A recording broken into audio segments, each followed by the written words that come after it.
খাবারটা খুব ট্রেন্ডিং চলছে, তাই আমিও ভাবলাম বানিয়ে ফেলি। বাসি রুটি দিয়ে একটা চাউমিন টাইপের কিছু একটা করে নিয়েছি। এই খাবারটা কিন্তু একদম 2 মিনিটে হয়ে যায় আর সামান্য একদম উপকরণ লাগে। চলুন বন্ধুরা, রুটিটা তাহলে আমি কেটে নিই। রুটিটা জায়গা একটা শেপে আমি কেটে নিয়েছি, 3-4টে রুটি ছিল। তারপর গ্যাসে একটা কড়াই বসিয়ে কিছুটা পেঁয়াজ, শুকনো লঙ্কা, কাঁচা লঙ্কা কেটে ফোড়ন দিয়ে নিয়েছি। তারপর এর মধ্যে একটা ডিমও অ্যাড করে দিয়ে ভালো করে মিশিয়ে দেবো। তারপর নাড়িয়ে চাড়িয়ে পরিমাণ মতো নুন দিয়ে দেবো। তারপর light soy sauce, dark soy sauce আর টমেটো সসটা একটু বেশি করে দিতে হবে।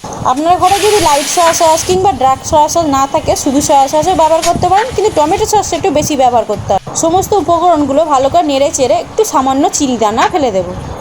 রান্নাটা কিন্তু সম্পূর্ণ আমি নিজের মতো করে করেছি, আপনারা এভাবে করে দেখবেন কত সুন্দর লাগে খেতে।